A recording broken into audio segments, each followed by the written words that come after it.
ਸਤਿ ਸ਼੍ਰੀ ਅਕਾਲ ਜੀ, ਮੈਂ ਸੁਮਨ ਰੂਪਰਾਏ। ਤੁਸੀਂ ਸਾਰੇ ਦੇਖ ਰਹੇ ਹੋ ਪੰਜ ਦਰਿਆ ਤੇ ਸਾਡਾ ਪ੍ਰੋਗਰਾਮ ਹੈ ਚੱਜ ਦੀਆਂ ਗੱਲਾਂ ਵਿਦ ਜੋਲੀ ਅੰਕਲ। ਤੇ ਜੋਲੀ ਅੰਕਲ ਨਾਲ ਹਰ ਹਫਤੇ ਤੁਹਾਡਾ ਤੇ ਮੇਰਾ ਸਾਰਿਆਂ ਦਾ ਰਾਬਤਾ ਹੁੰਦਾ ਹੈ। ਬਹੁਤ ਸੋਹਣੀਆਂ ਸੋਹਣੀਆਂ ਗੱਲਾਂ ਸਾਨੂੰ ਉਹ ਦੱਸ ਕੇ ਜਾਂਦੇ ਆ। ਤੇ ਅੱਜ ਦੇਖਦੇ ਹਾਂ ਕਿ ਚੱਜ ਦੀਆਂ ਗੱਲਾਂ ਦੇ ਵਿੱਚ ਸਾਨੂੰ ਕਿਹੜੀ ਪ੍ਰੇਰਨਾਦਾਇਕ ਕੋਈ ਗੱਲ ਉਹ ਦੱਸਣ ਜਾ ਰਹੇ ਹਾਂ। ਸੋ ਆਪਾਂ ਕਰਦੇ ਹਾਂ ਉਹਨਾਂ ਦਾ ਸਵਾਗਤ ਤੇ ਗੱਲਾਂ ਦੀ ਕਰਦੇ ਹਾਂ ਸ਼ੁਰੂਆਤ, ਤੇ ਚੱਜ ਦੀਆਂ ਗੱਲਾਂ ਦੀ ਸ਼ੁਰੂਆਤ ਕਰਦੇ ਹਾਂ। ਤੇ ਆ ਜਾਓ ਫਿਰ ਕਰੀਏ ਗੱਲਾਂ। ਲੈਟਸ ਵੈਲਕਮ ਹਿਮ। ਸਤਿ ਸ਼੍ਰੀ ਅਕਾਲ ਜੀ। ਸਤਿ ਸ਼੍ਰੀ ਅਕਾਲ, ਕੀ ਹਾਲ ਚਾਲ ਜੋਲੀ ਅੰਕਲ? ਪਹਿਲੇ ਨਾਲੋਂ ਠੀਕ ਹੈ ਜੀ। ਚਲੋ ਸ਼ੁਕਰ ਹੈ ਰੱਬ ਦਾ, ਠੀਕ ਹੀ ਚਾਹੀਦੇ ਆ ਤੁਸੀਂ, ਹਨਾ? ਗਰਮੀ ਪਹਿਲਾਂ ਨਾਲੋਂ ਠੀਕ ਆ ਮਤਲਬ, ਹਨਾ? ਦੇਖੋ ਪਹਿਲੇ ਨਾਲੋਂ ਠੀਕ ਆ, ਹੁਣ ਮਤਲਬ ਕਿ ਹੋਰ ਠੀਕ ਆ। ਮੀਨ ਸੋਚ ਅਸੀਂ ਹਮੇਸ਼ਾ ਪੋਜ਼ਿਟਿਵ ਰੱਖਣੀ। ਜੇ ਕਦੀ ਥੋੜਾ ਬਹੁਤ ਦੁੱਖ ਸੁੱਖ ਕੋਈ ਸਰੀਰ ਦੇ ਨਾਲ ਚੱਲਦਾ ਰਹਿੰਦਾ ਜਾਂ ਸਾਡੇ ਆਸ-ਪਾਸ ਕੁਝ ਚੱਲਦਾ ਰਹਿੰਦਾ ਹੈਗਾ, ਤੇ ਉਹਨੂੰ ਕਦੇ ਵੀ ਆਪਣੇ ਉੱਤੇ ਹਾਵੀ ਨਹੀਂ ਹੋਣ ਦੇਣਾ। ਤੇ ਹਮੇਸ਼ਾ ਸੋਚ ਜਿਹੜੀ ਅਸੀਂ ਪੋਜ਼ਿਟਿਵ, ਤੇ ਹਮੇਸ਼ਾ ਅਸੀਂ ਬੜੇ ਵਾਹਿਗੁਰੂ ਦੀ ਕਿਰਪਾ ਹੈ ਖੁਸ਼ ਹੈਗੇ ਆ। ਖੁਸ਼ ਰਹਿਣਾ ਚਾਹੀਦਾ ਹੈ। ਸਾਰਿਆਂ ਲਈ ਅਰਦਾਸ ਕਰਦੇ ਆ, ਆਪ ਵੀ ਸਾਨੂੰ ਖੁਸ਼ ਰਹਿਣਾ ਚਾਹੀਦਾ ਜੀ। ਖੁਸ਼ ਰਹਿਣ ਦੀ ਕੋਸ਼ਿਸ਼ ਕਰਾਂਗੇ ਤਾਂ ਹੀ ਖੁਸ਼ ਰਵਾਂਗੇ, ਹਨਾ? ਬਹੁਤ ਈਜ਼ੀ ਹੈ, ਬਹੁਤ ਈਜ਼ੀ ਹੈਗਾ। ਸਿਰਫ ਜੇ ਅਸੀਂ ਨੈਗੇਟਿਵ ਚੀਜ਼ਾਂ ਦੇ ਬਾਰੇ ਸੋਚਣਾ ਛੱਡ ਦਈਏ, ਚਿੰਤਾ ਕਰਨੀ ਛੱਡ ਦਈਏ, ਕਿਉਂਕਿ ਜਿੰਨਾਂ ਚੀਜ਼ਾਂ ਦੇ ਉੱਤੇ ਸਾਡਾ ਕੰਟਰੋਲ ਨਹੀਂ ਹੈਗਾ ਉਹਨਾਂ ਦੇ ਬਾਰੇ ਚਿੰਤਾ ਕਰਕੇ ਸਾਨੂੰ ਕੁਝ ਮਿਲਣਾ ਨਹੀਂ ਵੀ ਹੈ ਨਹੀਂ। ਹਾਂਜੀ ਹਾਂਜੀ। ਤੇ ਉਹਦੇ ਨਾਲ ਕੀ ਹੈਗਾ ਕਿ ਸਾਡੀ ਆਪਣੀ ਜਿਹੜੀ ਆਉਣ ਵਾਲਾ ਟਾਈਮ ਹੈਗਾ, ਅਸੀਂ ਉਸ ਨੂੰ ਡਿਸਟਰਬ ਕਰਦੇ ਹਾਂ। ਤੇ ਉਸ ਚੀਜ਼ ਤੋਂ ਰੋਕਿਆ ਜਾ ਸਕਦਾ ਉਸ ਨੂੰ, ਤੇ ਇਹਦੇ ਨਾਲ ਅਸੀਂ ਆਪਣੀ ਜ਼ਿੰਦਗੀ ਨੂੰ ਸੌਖਾ ਬਣਾ ਸਕਦੇ ਹਾਂ ਜੀ। ਫਿਰ ਅੱਜ ਕਰੀਏ ਆਪਾਂ ਸ਼ੁਰੂਆਤ ਆਪਣੀ ਕੋਈ ਗੱਲ। ਮੈਂ ਤਾਂ ਸੋਚਦੀ ਸੀ ਕੋਈ ਗੱਲ ਸੁਣੀ ਸੀ ਤੁਹਾਡੇ ਕੋਲੋਂ, ਅੱਜ ਫਿਰ ਚੱਜ ਦੀ ਕੋਈ ਗੱਲ ਸਿੱਖੀ ਸੀ। ਅੱਜ ਇੰਡੀਆ ਦੇ ਵਿੱਚ ਬਹੁਤ ਵੱਡਾ ਦਿਨ ਹੈਗਾ ਜੀ।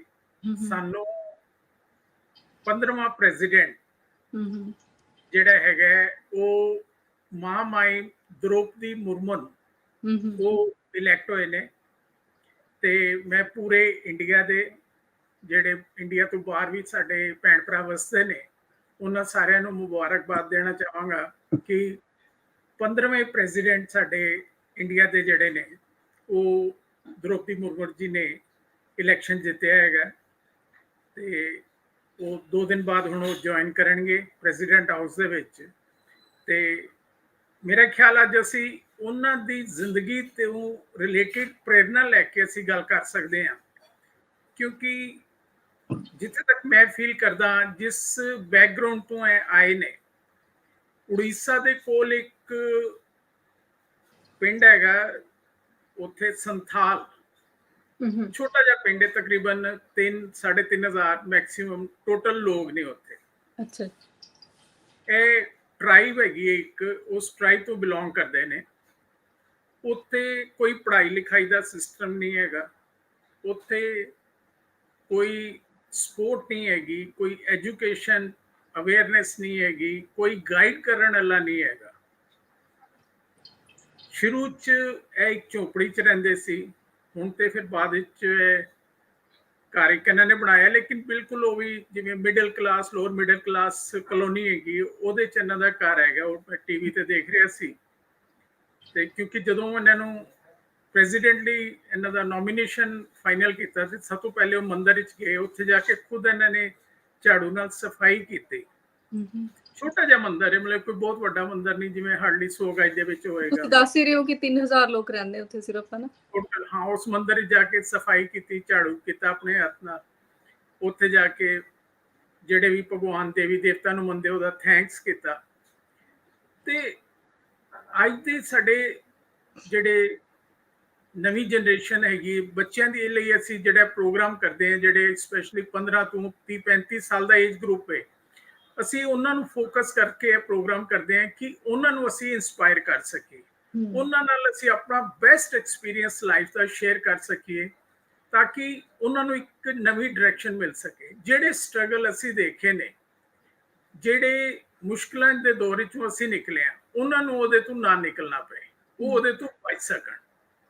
ਤੇ ਇਹਨਾਂ ਸਾਰੀਆਂ ਗੱਲਾਂ ਨੂੰ ਮੈਂ ਜਦੋਂ ਧਿਆਨ ਵਿੱਚ ਰੱਖਿਆ, ਤੇ ਮੈਨੂੰ ਲੱਗਾ ਕਿ ਇਸ ਤੋਂ ਵੱਡਾ ਦੁਨੀਆ ਦੇ ਵਿੱਚ ਇੰਸਪਾਇਰੇਸ਼ਨ ਦਾ ਕੋਈ ਸੋਰਸ ਹੋ ਹੀ ਨਹੀਂ ਸਕਦਾ ਕਿ ਇੱਕ ਲੇਡੀ ਜਿਹਦੇ ਕੋਲ ਕੁਝ ਵੀ ਨਹੀਂ ਸੀ ਕੱਲ ਤੱਕ, ਆਪਣੇ ਘਰ ਦੇ ਛੋਟੇ ਤੋਂ ਛੋਟਾ ਕੰਮ ਹੀ ਉਹਨਾਂ ਨੂੰ ਖੁਦ ਕਰਨਾ ਪੈਂਦਾ ਸੀ, ਹੁਣ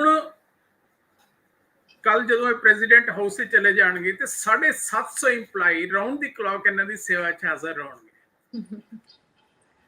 ਇੰਡੀਆ ਦਾ ਸਭ ਤੋਂ ਵੱਡਾ ਅਹੁਦਾ 140 ਕਰੋੜ ਬੰਦਿਆਂ ਦਾ ਜਿਹੜਾ ਦੇਸ਼, ਉਹਦਾ ਪ੍ਰੈਜ਼ੀਡੈਂਟ ਬਣਨਾ ਬਹੁਤ ਵੱਡੀ ਗੱਲ ਹੈ। ਬਹੁਤ ਵੱਡੀ ਗੱਲ ਹੈ, ਬਹੁਤ ਵੱਡੀ ਗੱਲ ਹੈ। ਤੇ ਯੰਗਸਟਰਸ ਨੂੰ ਇਹ ਚੀਜ਼ ਜੇ ਇਹ ਨਾ ਸਿਰਫ ਸਮਝ ਆ ਜਾਏ, ਇਹ ਨਾ ਆਪਣੇ ਦਿਲ 'ਚੋਂ ਬਿਠਾ ਲੈਣ, ਆਪਣੇ ਦਿਮਾਗ ਵਿੱਚ ਇਸ ਦੀ ਛਾਪ ਇੱਕ ਬਣਾ ਲੈਣ, ਉਹਨਾਂ ਨੂੰ ਇੰਸਪਾਇਰੇਸ਼ਨ ਲੈਣ ਲਈ, ਉਸ ਤੋਂ ਬਾਅਦ ਕਦੀ ਉਹਨਾਂ ਨੂੰ ਕੋਈ ਐਕਸਕਿਊਜ਼ ਦੇਣ ਲਈ ਨਹੀਂ ਲੋੜ ਪਏਗੀ ਕਿ ਮੇਰੇ ਕੋਲ ਇਹ ਨਹੀਂ ਸੀ ਤੇ ਮੈਂ ਇਹ ਨਹੀਂ ਕਰ ਸਕਿਆ, ਇਹ ਹੁੰਦਾ ਤੇ ਮੈਂ ਇਹ ਕਰ ਲੈਂਦਾ। ਉਹ ਸਾਰੀਆਂ ਗੱਲਾਂ ਤੋਂ ਇੱਕਦਮ ਮਤਲਬ ਕਿ ਇੰਨਾ ਚਾਰਜ ਹੋ ਸਕਦੇ ਹੈਗੇ ਨੇ ਔਰ ਇੰਨੇ ਕਰਿਸ਼ਮੇ ਕਰ ਸਕਦੇ ਨੇ ਲਾਈਫ ਵਿੱਚ ਕਿ ਉਹ ਖੁਦ ਵੀ ਹੈਰਾਨ ਹੋ ਜਾਣਗੇ ਕਿ ਇਹ ਕਿੱਦਾਂ ਹੋ ਗਿਆ। ਬਹੁਤ ਵੱਡੀ ਅਚੀਵਮੈਂਟ ਆ ਉਹਨਾਂ ਲਈ। ਤੁਸੀਂ ਕਹਿ ਰਹੇ ਹੋ ਕਿ ਐਜੂਕੇਸ਼ਨ ਸਿਸਟਮ ਨਹੀਂ, ਕੋਈ ਹੈ ਨਹੀਂ, ਕੋਈ ਹੈਲਪ ਨਹੀਂ, ਕੁਛ ਨਹੀਂ, ਹੈ ਨਾ। ਦੇਖੋ ਕਿੱਦਾਂ ਇੱਥੇ ਇੱਕ ਚੀਜ਼ ਹੋ ਗਈ, ਚਲੋ ਮਤਲਬ ਕਿ ਸਪੋਰਟ ਸਿਸਟਮ ਨਹੀਂ ਸੀ ਹੈਗਾ। ਦੂਸਰਾ, ਲਾਈਫ ਵੀ ਉਹਨਾਂ ਦੀ ਬੜੀ ਚੈਲੰਜਿੰਗ ਰਹੀ ਹੈਗੀ। ਇਹਨਾਂ ਦੇ ਹਸਬੈਂਡ ਦੀ ਡੈਥ ਹੋ ਗਈ, 2 ਬੇਟੇ ਸੀ। ਪਹਿਲੇ ਇੱਕ ਬੇਟੇ ਦੀ ਡੈਥ ਹੋਈ, 4 ਸਾਲ ਦੇ ਬਾਅਦ ਰੋਡ ਐਕਸੀਡੈਂਟ ਦੇ ਵਿੱਚ ਦੂਸਰੇ ਬੇਟੇ ਦੀ ਇਹਨਾਂ ਦੀ ਡੈਥ ਹੋ ਗਈ। ਬੇਟੇ ਦੀ ਵੀ ਡੈਥ ਹੋ ਗਈ। ਅੱਛਾ। ਦੋਨੋਂ ਬੇਟੇ ਚਲੇ ਗਏ, ਹਸਬੈਂਡ ਚਲੇ ਗਏ, ਇੱਕ ਬੇਟੀ ਰਹਿ ਗਈ ਇਹਨਾਂ ਕੋਲ। ਇੱਕ ਵਾਰੀ ਇਹ ਵੀ ਡਿਪਰੈਸ਼ਨ ਵਿੱਚ ਆ ਗਏ। ਉਸ ਤੋਂ ਬਾਅਦ ਜਦੋਂ ਇਹਨਾਂ ਦੇ ਛੋਟੇ ਬੇਟੇ ਦੀ ਡੈਥ ਹੋਈ ਹੈ, ਉਸ 1 ਮਹੀਨੇ ਦੇ ਵਿੱਚ ਇਹਨਾਂ ਦੇ ਪੇਰੈਂਟਸ ਦੀ ਵੀ ਡੈਥ ਹੋਈ। 1 ਮਹੀਨੇ ਦੇ ਅੰਦਰ 3 ਫੈਮਿਲੀ ਮੈਂਬਰ ਚਲੇ ਗਏ ਇਹਨਾਂ ਦੇ। ਮਤਲਬ ਕਿ ਵੱਡੇ ਤੋਂ ਵੱਡਾ ਵੀ ਜਿਹੜਾ ਬਹੁਤ ਸਟਰੋਂਗ ਆਦਮੀ ਹੋਏਗਾ ਨਾ, ਉਹ ਵੀ ਟੁੱਟ ਜਾਂਦਾ ਹੈ ਜਦੋਂ ਘਰ ਦੇ 3 ਜੀ 1 ਮਹੀਨੇ ਦੇ ਅੰਦਰ ਅੰਦਰ ਕੁਝ ਦਿਨਾਂ ਦੇ ਗੈਪ ਦੇ ਉੱਤੇ ਚਲੇ ਜਾਣ ਤੇ ਉਹ ਟੁੱਟ ਜਾਂਦਾ ਹੈ। ਇਹ ਕੁਝ ਟਾਈਮ ਡੈਫੀਨੇਟਲੀ ਡਿਪਰੈਸ਼ਨ ਵਿੱਚ ਆ ਗਏ, ਲੇਕਿਨ ਮੈਂਟਲੀ ਸਟਰੋਂਗ ਸੀ। ਮੈਂਟਲੀ ਸਟਰੋਂਗ ਹੋਣ ਕਰਕੇ ਇਹਨਾਂ ਨੇ ਡਿਸੀਜਨ ਲਿਆ। ਉੱਥੇ ਪੰਚਾਇਤ, ਇਹਨਾਂ ਦੇ ਫਾਦਰ ਪੰਚਾਇਤ ਨਾਲ ਜੁੜੇ ਹੋਏ ਸੀ, ਪੰਚਾਇਤ ਦੇ ਵਿੱਚ ਇਹਨਾਂ ਨੇ ਇਲੈਕਸ਼ਨ ਲੜਿਆ ਤੇ ਉਹ ਸਰਪੰਚ ਬਣੇ। ਉਸ ਤੋਂ ਬਾਅਦ ਕਾਉਂਸਲਰ ਬਣੇ, MLA ਬਣੇ। ਫਿਰ ਇੱਕ ਟਾਈਮ ਤੇ ਝਾਰਖੰਡ, ਸਾਡੇ ਇੱਥੇ ਇੱਕ ਸਟੇਟ ਹੈਗੀ, ਉਹਦੇ ਗਵਰਨਰ ਵੀ ਰਹੇ। ਔਰ ਅੱਜ ਦੁਨੀਆ ਦੇ ਵਿੱਚ ਉਹਨਾਂ ਨੇ ਮਿਸਾਲ ਕਾਇਮ ਕਰ ਦਿੱਤੀ, ਪ੍ਰੈਜ਼ੀਡੈਂਟ ਦੀ ਪੋਸਟ ਤੇ ਪਹੁੰਚ ਗਏ। ਵਿਲ ਪਾਵਰ ਦੀ ਕਹਿ ਸਕਦੇ ਹਾਂ ਕਿ ਉਹਨਾਂ ਦੀ ਵਿਲ ਪਾਵਰ ਬਹੁਤ ਸਟਰੋਂਗ ਰਹੀ ਹੈ, ਹਨਾ। ਵਿਲ ਪਾਵਰ ਸਾਡੀ ਲਾਈਫ ਵਿੱਚ ਛੋਟਾ ਜਿਹਾ ਝਟਕਾ ਆਉਂਦਾ ਹੈਗਾ ਤੇ ਅਸੀਂ ਆਪਣੇ ਆਪ ਨੂੰ ਅਪਸੈਟ ਫੀਲ ਕਰਦੇ ਹਾਂ, ਅਸੀਂ ਡਿਪਰੈਸ ਫੀਲ ਕਰਦੇ ਹਾਂ ਕਿ ਸਾਡੀ ਜ਼ਿੰਦਗੀ 'ਚ ਹੁਣ ਇਹ ਹੋ ਗਿਆ, ਹੁਣ ਤੇ ਅਸੀਂ ਅੱਗੇ ਵੱਧ ਨਹੀਂ ਸਕਦੇ।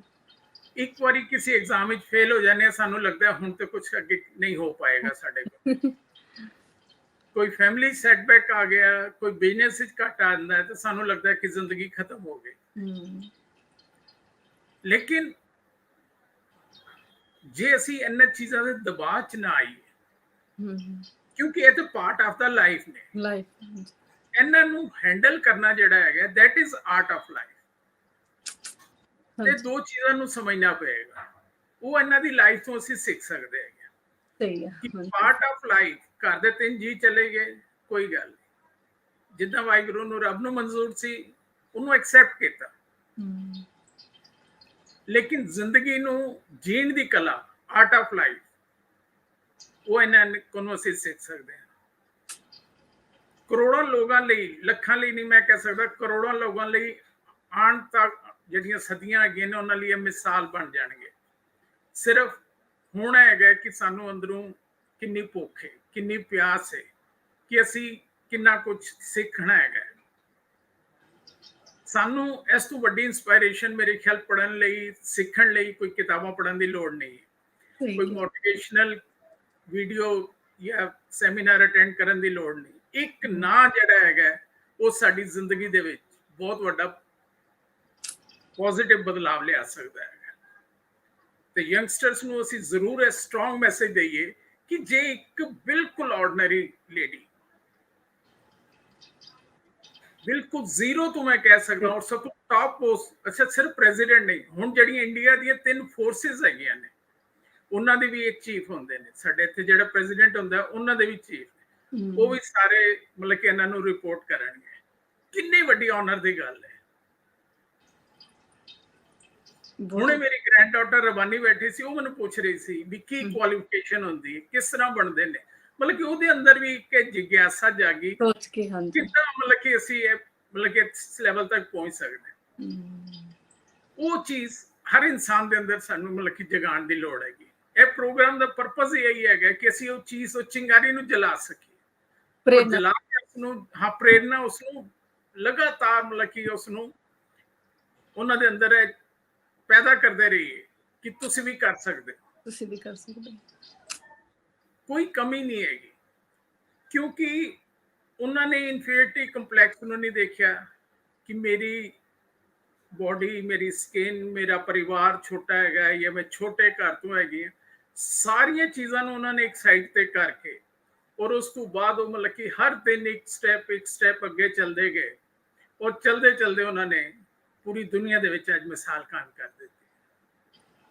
ਸਿਰਫ ਇਹ ਉਹਦੇ ਪਿੱਛੇ ਹੈਗਾ ਸੀ ਉਹਨਾਂ ਦਾ ਵਿਜ਼ਨ ਸੀ ਕਿ ਵੀ ਜਿਹੜਾ ਹੈਗਾ ਉਹ ਕਰਨਾ ਹੈਗਾ। ਇੱਕ ਉਹਨਾਂ ਦੀ ਇਮੇਜਿਨਰੀ ਪਾਵਰ ਸੀ ਕਿ ਮੈਂ ਮਾਈਂਡ ਵਿੱਚ ਉਹਨਾਂ ਨੇ ਇੱਕ ਚੀਜ਼ ਇਮੇਜਿਨ ਕਰ ਲਈ ਸੀ ਕਿ ਵੀ ਮੈਂ ਹੌਲੀ ਹੌਲੀ ਹਰ ਦਿਨ ਇੱਥੇ ਤੱਕ ਪਹੁੰਚਣਾ ਹੈ। ਨਹੀਂ ਤੇ ਆਮ ਬੰਦਾ ਮਤਲਬ ਕਿ ਸ਼ਹਿਰਾਂ 'ਚ ਅਸੀਂ ਰਹਿੰਦੇ ਹਾਂ, ਅਸੀਂ ਇੱਥੇ ਬੱਚਿਆਂ ਨੂੰ ਦੇਖਦੇ ਹੈਗੇ ਆ, मेरे पास बाइक नहीं है इसलिए मैं कॉलेज में, लैपटॉप नहीं है मेरे पास, वो नहीं है मेरे पास, आ नहीं है, ਆਹੀ ਕੁਛ ਆ। ਫਿਰ ਅੱਛਾ, ਬੱਚੇ ਅੱਜਕੱਲ ਗੇਮਾਂ ਤੇ ਜ਼ਿਆਦਾ ਹੋ ਗਏ ਆ ਕਿ ਗੇਮਸ ਜ਼ਿਆਦਾ ਖੇਡਣ ਲੱਗੇ ਕਈ ਬੱਚੇ, ਹੈ ਨਾ। ਦੇਖੋ ਜ਼ਿੰਦਗੀ ਤੇ ਇੱਕੋ ਹੀ ਹੈ, ਜਾਂ ਤੇ ਸੋ ਕੇ ਗੁਜ਼ਾਰ ਦਿਓ ਜਾਂ ਉਹਨੂੰ ਤੁਸੀਂ ਸੁਣਨਾ ਬਣਾ ਦਿਓ। ਇਹ ਹੁਣ ਸਾਡੇ ਹੱਥ ਵਿੱਚ ਹੈਗਾ ਕਿ ਅਸੀਂ ਸੋਣਾ ਨੂੰ, ਨੀਂਦ ਨੂੰ ਪ੍ਰੈਫਰ ਕਰਨਾ ਹੈ ਜਾਂ ਜ਼ਿੰਦਗੀ ਨੂੰ ਸੋਨਾ ਬਣਾਉਣਾ ਹੈ। ਸੋਨਾ ਬਣਾਉਣਾ ਹੈ ਤੇ ਸੋਨੇ ਦੀ ਤਰ੍ਹਾਂ ਤਪਣਾ ਵੀ ਪਏਗਾ। ਸੋਨੇ ਦੀ ਤਰ੍ਹਾਂ ਹੁਣ ਗਹਿਣੇ ਬਣਦੇ ਨੇ, ਹਲਕੀ ਹਲਕੀ ਚਾਹੇ ਚੋਟ ਮਾਰਦਾ ਸੁਨਿਆਰਾ ਜਦੋਂ ਗਹਿਣੇ ਬਣਾਉਂਦਾ ਹੈ, ਲੇਕਿਨ ਹਜ਼ਾਰਾਂ ਚੋਟਾਂ ਲੱਗਦੀਆਂ ਨੇ ਤੇ ਤਾਂ ਉਹਦੀ ਸ਼ੇਪ ਆਉਂਦੀ ਹੈ, ਤਾਂ ਉਹਦੀ ਬਿਊਟੀ ਆਉਂਦੀ, ਤਾਂ ਉਹਦੀ ਮੁੱਲ ਪੈਂਦਾ ਹੈ ਕਿ ਵੀ ਹਾਂ ਲੋਹਾ ਹੈਗਾ, ਲੋਹੇ ਨੂੰ ਵੀ ਗਰਮ ਕੀਤਾ ਜਾਂਦਾ ਹੈ, ਉਹਨੂੰ ਵੀ ਜੇ ਸ਼ੇਪ ਵਿੱਚ ਲਿਆਣਾ ਹੈ ਤੇ ਉਹਨੂੰ ਵੀ ਚੋਟਾਂ ਮਾਰੀਆਂ ਜਾਂਦੀਆਂ ਨੇ, ਤੇ ਤਪਣਾ ਵੀ ਪਏਗਾ, ਚੋਟਾਂ ਵੀ ਸਹਿਣੀਆਂ ਪੈਣਗੀਆਂ। ਜ਼ਿੰਦਗੀ ਤਾਂ ਹੀ ਫਿਰ ਨਿਖਰ ਕੇ ਸ਼ੇਪ ਵਿੱਚ ਆਏਗੀ, ਉਸ ਦੇ ਬਿਨਾਂ ਸ਼ੇਪ ਵਿੱਚ ਨਹੀਂ ਆ ਸਕਦੀ ਹੈਗੀ। ਠੀਕ ਹੈ, ਬਿਲਕੁਲ। ਤੇ ਇਤਿਹਾਸ ਲਿਖਣ ਲਈ ਸਾਨੂੰ ਕਲਮ ਨਹੀਂ ਚਾਹੀਦੀ। ਇਤਿਹਾਸ ਲਿਖਣਾ ਹੈਗਾ ਤੇ ਉਹਦੇ ਲਈ ਹਿੰਮਤ ਔਰ ਹੌਸਲਾ ਚਾਹੀਦਾ ਹੈ। ਦੱਸ ਇਟ। ਲੋਕੀ, ਆਮ ਲੋਕ ਜਿਹੜੇ ਨੇ ਉਹ ਪਾਣੀ ਨਾਲ ਨਹਾਉਂਦੇ ਨੇ, ਲੇਕਿਨ ਜੇ ਇਤਿਹਾਸ ਤੁਸੀਂ ਰਚਣਾ ਹੈਗਾ ਤੁਹਾਨੂੰ ਪਸੀਨੇ ਨਾਲ ਨਹਾਉਣਾ ਪਏਗਾ। ਪਸੀਨਾ ਬਹਾਵਾਂਗੇ, ਪਸੀਨੇ ਨਾਲ ਨਹਾਵਾਂਗੇ, ਫਿਰ ਇਤਿਹਾਸ ਰਚਿਆ ਜਾ ਸਕਦਾ ਹੈਗਾ। ਨਹੀਂ ਤੇ ਜਿਵੇਂ ਬਾਕੀ ਭੀੜ ਚੱਲ ਰਹੀ ਹੈਗੀ, ਹਜ਼ਾਰਾਂ ਲੱਖਾਂ ਕਰੋੜਾਂ ਲੋਕ ਚੱਲ ਰਹੇ ਨੇ, ਉਸੇ ਤਰ੍ਹਾਂ ਆਵਾਂਗੇ, ਖਾਵਾਂ ਪੀਵਾਂਗੇ, ਕੋਈ ਨੌਕਰੀ ਕਰਕੇ ਤੇ ਜ਼ਿੰਦਗੀ ਗੁਜ਼ਾਰ ਲਾਂਗੇ। ਤੁਸੀਂ ਫਿਰ ਐਕਸਟਰਾਆਰਡੀਨਰੀ ਜਾਂਦੇ ਆ, ਇਹ ਤਾਂ ਸਾਰੇ ਕਰਦੇ, ਸਾਰੇ ਕਰਦੇ, ਸਾਰੇ ਕਰਦੇ, ਇਨਸਾਨ ਕਰਦੇ, ਜ਼ਿੰਦਗੀ ਤੇ ਜਾਨਵਰ ਵੀ ਗੁਜ਼ਾਰ ਲੈਂਦੇ ਨੇ। ਅਸੀਂ ਜ਼ਿੰਦਗੀ ਸਿਰਫ ਗੁਜ਼ਾਰਨ ਨਹੀਂ ਥੋੜਾ ਹੈ। ਸਹੀ ਕਿਹਾ ਤੁਸੀਂ। ਕੁਝ ਤੇ ਅਸੀਂ ਅਨੂਠਾ ਕਰਕੇ ਜਾਈਏ ਨਾ, ਕੁਝ ਤੇ ਐਸਾ ਯੂਨੀਕ ਕਰੀਏ ਨਾ। ਤੇ ਜਿਹੜੀ ਵੱਡੀ ਕਾਮਯਾਬੀ ਹੈ, ਹੁਣ ਜਿਵੇਂ ਅਸੀਂ ਪ੍ਰੈਜ਼ੀਡੈਂਟ ਸਾਹਿਬ ਦਾ ਰੈਫਰੈਂਸ ਦੇ ਰਹੇ ਹੈਗੇ, ਤੇ ਕਾਮਯਾਬੀ ਕੋਈ ਵੀ ਹੈ, ਕਿਸੇ ਲੈਵਲ ਦੀ ਹੈਗੀ ਹੈ, ਉਹ ਜਿਹੜੀ ਹੈਗੀ ਹੈ ਉਹ ਪਰੇਸ਼ਾਨੀਆਂ, ਦੁੱਖਾਂ, ਕਸ਼ਟ ਦੀਆਂ ਗਲੀਆਂ ਚੋਂ ਹੋ ਕੇ ਨਿਕਲਦੀ ਹੈ। ਕਾਮਯਾਬੀ ਦਾ ਰਸਤਾ ਸੌਖਾ ਨਹੀਂ ਹੈਗਾ। ਨਹੀਂ, ਉਹ ਸਾਰੀਆਂ ਜਿਹੜੀਆਂ ਗਲੀਆਂ ਹੈਗੀਆਂ ਨੇ ਨਾ, ਕਦੀ ਦੁੱਖ ਆ ਗਿਆ, ਕਦੀ ਪਰੇਸ਼ਾਨੀ ਆ ਗਈ, ਕਦੀ ਪੈਸੇ ਦੀ ਤੰਗੀ ਆ ਗਈ, ਕਦੀ ਗਰੀਬੀ ਆ ਗਈ, ਇਹਨਾਂ ਸਾਰੀਆਂ ਗਲੀਆਂ ਚੋਂ ਨਿਕਲ ਕੇ ਤੇ ਫਿਰ ਤੇ ਜੇ ਅਸੀਂ ਉਹਨਾਂ ਗਲੀਆਂ ਤੋਂ ਘਬਰਾ ਜਾਵਾਂਗੇ, ਡਰ ਜਾਵਾਂਗੇ ਵੀ ਇਹ ਤੰਗ ਗਲੀਆਂ ਨੇ, ਡਰਾਵਣੀਆਂ ਨੇ, ਇੱਥੋਂ ਨਹੀਂ ਨਿਕਲਿਆ ਜਾ ਸਕਦਾ, ਫਿਰ ਅਸੀਂ ਮੰਜ਼ਿਲ ਤੱਕ ਜਿਹੜਾ ਹੈ ਉਹ ਨਹੀਂ ਪਹੁੰਚ ਸਕਦੇ ਹੈਗੇ। ਤੇ ਜੇ ਵੱਡੀ ਕਾਮਯਾਬੀ ਹਾਸਲ ਕਰਨੀ ਹੈ ਤੇ ਸਾਨੂੰ ਆਪਣੇ ਆਪ ਨੂੰ ਇੰਨਾ ਤਿਆਰ ਕਰਨਾ ਪਏਗਾ ਕਿ ਅਸੀਂ ਇਹਨਾਂ ਗਲੀਆਂ ਦੇ ਵਿੱਚੋਂ ਨਿਕਲ ਸਕੀਏ।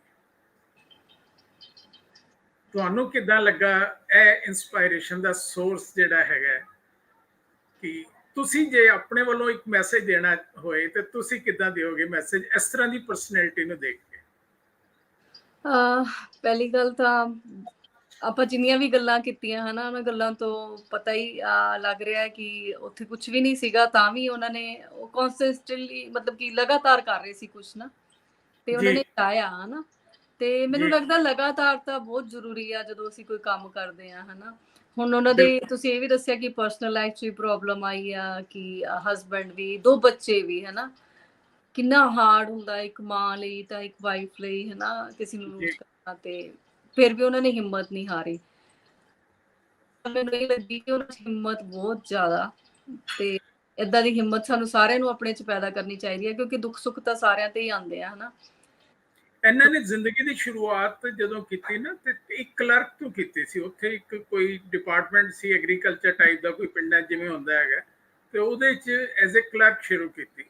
ਉਸ ਤੋਂ ਬਾਅਦ ਫਿਰ ਕੁਝ ਟਾਈਮ ਤੋਂ ਬਾਅਦ ਇਹਨਾਂ ਨੇ ਤਕਰੀਬਨ 3-3.5 ਸਾਲ ਉੱਥੇ ਕਰਨ ਤੋਂ ਬਾਅਦ ਨੌਕਰੀ, ਫਿਰ ਇਹ ਟੀਚਰ ਬਣੇ।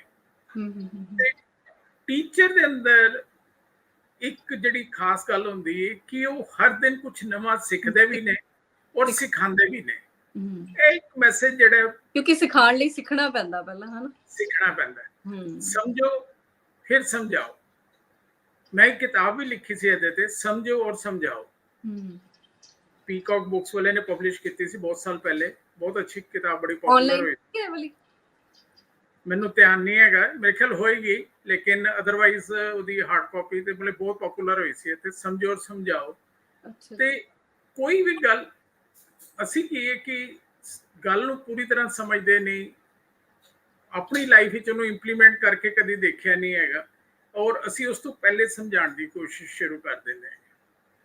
ਪੇਰੈਂਟਸ ਦੇ ਨਾਲ ਔਰ ਬੱਚਿਆਂ ਦੇ ਨਾਲ ਜਿਹੜਾ ਜਨਰੇਸ਼ਨ ਗੈਪ ਦੀ ਦਿੱਕਤ ਆਉਂਦੀ, ਉਹ ਸਿਰਫ ਇਸੇ ਕਰਕੇ ਆਉਂਦੀ ਹੈਗੀ ਕਿ ਪੇਰੈਂਟਸ, ਕਿਉਂਕਿ ਬੱਚੇ ਅੱਜ ਦੀ ਡੇਟ ਵਿੱਚ ਸਮਝਾਉਣ ਨਾਲ ਨਹੀਂ, ਉਹ ਸਾਡੇ ਜੋ ਬਿਹੇਵੀਅਰ ਹੈਗਾ, ਜੋ ਕੁਝ ਅਸੀਂ ਕਰਦੇ ਹੈਗੇ, ਉਸ ਨੂੰ ਫਾਲੋ ਕਰਦੇ ਨੇ ਬਲਾਈਂਡਲੀ। ਤੇ ਮੇਨ ਚੀਜ਼ ਇਹ ਹੈਗਾ ਕਿ ਸਾਨੂੰ ਐਗਜ਼ਾਮਪਲ ਦੇਣ ਦੀ ਬਜਾਏ ਐਗਜ਼ਾਮਪਲ ਸੈੱਟ ਕਰਨਾ ਪਏਗਾ। ਆਪਣੀ ਲਾਈਫ ਵਿੱਚ ਉਹ ਐਗਜ਼ਾਮਪਲ ਉਤਾਰਨੇ ਪੈਣਗੇ ਸਾਨੂੰ ਉਸ ਤਰ੍ਹਾਂ ਦਾ। ਅੱਜ ਹੁਣ ਮੇਰੇ ਘਰ ਹੈਗਾ ਮਤਲਬ ਕਿ ਰਬਾਨੀ ਹੈਗੀ, ਜਿੱਦਾਂ ਤੁਸੀਂ ਮਿਲੇ ਵੀ ਹੋਏ, ਉਹਦਾ ਪ੍ਰੋਗਰਾਮ ਵੀ ਕੀਤਾ ਸੀ।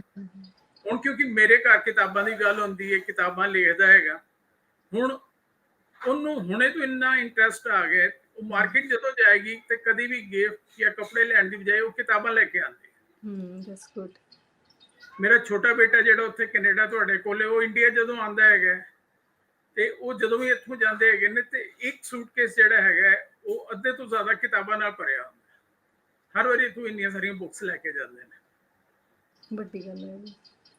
ਤੇ ਨੌਲੇਜ ਜਿਹੜੀ ਹੈਗੀ ਨਾ, ਫਾਈਨਲੀ ਤੁਹਾਨੂੰ ਮਤਲਬ ਕਿ ਧਰਮ ਵੀ ਜਿਹੜਾ ਹੈਗਾ ਉਹ ਕਰਮ ਦੇ ਨਾਲ ਹੈਗਾ। ਅਸੀਂ ਜੇ ਧਰਮ ਤੇ ਵੀ ਚੱਲਣਾ ਹੈਗਾ ਤੇ ਤਾਂ ਹੀ ਉਹਦਾ ਹੈਗਾ ਜੇ ਨਾਲ ਨਾਲ ਅਸੀਂ ਕਰਮ ਕਰਾਂਗੇ। ਕਰਮ ਵੀ ਕਰਾਂਗੇ, ਹਾਂਜੀ ਬਿਲਕੁਲ ਸਹੀ। ਜੇ ਕਰਮ ਔਰ ਗਿਆਨ ਦੋਨੋਂ ਚੀਜ਼ਾਂ ਮਿਲ ਜਾਣ ਤੇ ਫਿਰ ਜਿਸ ਤਰ੍ਹਾਂ ਇਹਨਾਂ ਨੇ ਦੁਨੀਆ ਦੇ ਸਾਹਮਣੇ ਮਿਸਾਲ ਕਾਇਮ ਕੀਤੀ, ਕੋਈ ਵੀ ਬੱਚਾ, ਕੋਈ ਵੀ ਯੰਗ, ਕੋਈ ਵੀ ਇਨਸਾਨ, ਭਾਵੇਂ ਪਿੰਡ ਦੇ ਕਿਤੋਂ ਹੀ ਨਿਕਲਿਆ ਹੈਗਾ, ਉਹ ਇਸ ਲੈਵਲ ਤੱਕ ਪਹੁੰਚ ਸਕਦਾ ਹੈਗਾ। ਮੈਂ ਸਿਰਫ ਲਾਸਟ ਵਿੱਚ ਇੱਕ ਲਾਈਨ ਕਹਿ ਕੇ ਤੇ ਅਸੀਂ ਇਹਨੂੰ ਖਤਮ ਕਰਾਂਗੇ, ਨਹੀਂ ਤੇ ਪ੍ਰੋਗਰਾਮ ਲੰਬਾ ਹੋ ਜਾਏਗਾ। ਉਹ ਇੱਕ ਮੈਨੂੰ ਹਿੰਦੀ ਦਾ ਸ਼ੇਰ ਯਾਦ ਆ ਰਿਹਾ ਹੈ ਕਿ ਉम्र कभी थका नहीं सकती, ठोकरें कभी गिरा नहीं सकती, अगर मन में हिम्मत हो कुछ कर दिखाने की, हार चाह कर भी हमें कभी हरा नहीं सकती। That's nice. सही किया बिल्कुल। ਸਾਡੇ ਆਪਣੇ ਅੰਦਰ ਬਸ ਉਹ ਜਿਹੜਾ ਹੈਗਾ ਜਜ਼ਬਾ, ਹਾਂਜੀ, ਮੇਨ ਇਹੀ ਹੈ ਕਿ ਜਜ਼ਬਾ ਨਾ ਅੰਦਰਲਾ ਖਤਮ ਹੋਣ ਦਿਓ ਆਪਣਾ, ਬਸ ਤੇ ਲਗਾਤਾਰ ਆਪਣਾ ਕੁਛ ਨਾ ਕੁਛ ਕਰਦੇ ਰਹੋ ਤੇ ਹਿੰਮਤ ਨਹੀਂ ਹਾਰੋ ਕਦੀ। ਕੋਈ ਪ੍ਰੋਬਲਮ ਆ ਗਈ ਆ, ਕੋਈ ਲਾਈਫ 'ਚ ਟ੍ਰੈਜੇਡੀ ਹੋ ਗਈ ਆ ਹਨਾ, ਆਰਟ ਆਫ ਲਾਈਫ ਆਉਣਾ ਚਾਹੀਦਾ, ਜਿੱਦਾਂ ਤੁਸੀਂ ਦੱਸਿਆ ਹੀ ਆ ਸਾਰਿਆਂ ਨੂੰ। ਆਰਟ ਆਫ ਲਾਈਫ ਔਰ part of life, part of life, ਛੋਟੀਆਂ ਮੋਟੀਆਂ ਪਰੇਸ਼ਾਨੀਆਂ ਪਾਰਟ ਆਫ ਲਾਈਫ, ਔਰ ਉਹਨਾਂ ਨੂੰ ਹੈਂਡਲ ਕਰਨਾ, ਟੈਕਲ ਕਰਕੇ ਉਹਨਾਂ ਚੋਂ ਨਿਕਲਣਾ, that is art of life. ਬਹੁਤ ਵਧੀਆ ਗੱਲਾਂ। ਸੋ ਇੰਸਪੀਰੇਸ਼ਨ ਸਾਨੂੰ ਸਾਰਿਆਂ ਨੂੰ ਬਹੁਤ ਮਿਲੀ ਆ, ਮੈਂ ਵੀ ਸਿੱਖਿਆ ਤੁਹਾਡੇ ਕੋਲੋਂ ਬਹੁਤ ਅੱਜ ਵੀ, ਤੇ ਚੱਜ ਦੀਆਂ ਗੱਲਾਂ ਪ੍ਰੋਗਰਾਮ ਸਾਡਾ ਬਹੁਤ ਵਧੀਆ ਚੱਲ ਰਿਹਾ। ਆਈ ਥਿੰਕ ਸਾਰੇ ਲਾਈਕ ਕਰਦੇ ਆ ਬਹੁਤ ਜ਼ਿਆਦਾ। ਤੇ ਅੱਜ ਲਈ ਇਹੀ ਸੀਗਾ ਸਾਡਾ ਮੇਨ ਮੋਟਿਵ ਕਿ ਅਸੀਂ ਸਾਰਿਆਂ ਨੂੰ ਦੱਸੀਏ ਕਿ ਕਿੰਨੀ ਵੱਡੀ ਪ੍ਰੇਰਨਾਦਾਇਕ ਗੱਲ ਹੋਈ ਹੈ। ਇੰਡੀਆ ਦੇ ਪ੍ਰੈਜ਼ੀਡੈਂਟ ਬਣ ਕੇ ਸਾਨੂੰ ਸਾਰਿਆਂ ਨੂੰ ਉਹਨਾਂ ਨੇ ਪ੍ਰੇਰਨਾ ਦਿੱਤੀ ਹੈ ਕਿ ਤੁਸੀਂ ਵੀ ਕੁਝ ਕਰ ਸਕਦੇ ਆ, ਕਿ ਜ਼ਿੰਦਗੀ 'ਚ ਹਾਰਨਾ ਨਹੀਂ ਚਾਹੀਦਾ, ਸਾਨੂੰ ਸਾਰਿਆਂ ਨੂੰ ਹਿੰਮਤ ਰੱਖਣੀ ਹੈ। ਸੋ ਜੀ ਇਸੇ ਤਰ੍ਹਾਂ ਇਸੇ ਟੌਪਿਕ ਨੂੰ ਅਸੀਂ ਇੱਥੇ ਹੀ ਛੱਡਦੇ ਹਾਂ ਤੇ ਕਰਦੇ ਹਾਂ ਅਗਲੇ ਵੀਕ ਦਾ ਇੰਤਜ਼ਾਰ। ਤੇ ਤਦ ਤੱਕ ਲਈ ਸਤਿ ਸ਼੍ਰੀ ਅਕਾਲ। ਸਤਿ ਸ਼੍ਰੀ ਅਕਾਲ ਜੀ। ਸੋ ਚੱਜ ਦੀਆਂ ਗੱਲਾਂ ਵਿੱਚ ਜੋਲੀ ਅੰਕਲ ਨਾਲ ਅੱਜ ਫਿਰ ਬਹੁਤ ਸਾਰੀਆਂ ਚੱਜ ਦੀਆਂ ਇੱਕ ਨਹੀਂ ਕਾਫੀ ਗੱਲਾਂ ਸਿੱਖਣ ਨੂੰ ਮਿਲੀਆਂ। ਤੇ ਆਈ ਹੋਪ ਤੁਸੀਂ ਸਾਰੇ ਵੀ ਸਿੱਖਦੇ ਹੋਵੋਗੇ ਜ਼ਰੂਰ ਪ੍ਰੋਗਰਾਮ ਤੋਂ। ਤੇ ਜੋਲੀ ਅੰਕਲ ਦਾ ਨੰਬਰ ਤੇ ਉਹਨਾਂ ਦਾ YouTube ਚੈਨਲ ਵੀ ਹੈਗਾ, ਤੇ ਉੱਥੇ ਵੀ ਤੁਸੀਂ ਇੰਸਪੀਰੇਸ਼ਨਲ ਵੀਡੀਓਜ਼ ਦੇਖ ਸਕਦੇ ਆ। ਬੁੱਕਸ ਵੀ ਬਹੁਤ ਲਿਖੀਆਂ ਇਹਨਾਂ ਨੇ, 39 ਬੁੱਕਸ ਲਿਖੀਆਂ ਹੋਈਆਂ। ਉਹ ਵੀ ਪੜ੍ਹਨੀਆਂ, ਆਨਲਾਈਨ ਵੀ ਅਵੇਲੇਬਲ ਆ ਤੇ ਬਾਈ ਵੀ ਕਰ ਸਕਦੇ ਆ ਹਾਰਡ ਕਾਪੀਜ਼। ਤੇ ਨੰਬਰ ਉਹਨਾਂ ਦਾ ਆ ਰਿਹਾ ਹੁੰਦਾ ਸਕਰੀਨ ਤੇ। ਸੋ ਅੱਜ ਲਈ ਇੰਨਾ ਹੀ। ਅਗਲੀ ਵਾਰ ਮਿਲਦੇ ਆ ਨਵੀਂ ਪ੍ਰੇਰਨਾ ਦੀ ਗੱਲਾਂ, ਚੱਜ ਦੀਆਂ ਗੱਲਾਂ ਨਾਲ। ਤਦ ਤੱਕ ਲਈ ਸਤਿ ਸ਼੍ਰੀ ਅਕਾਲ।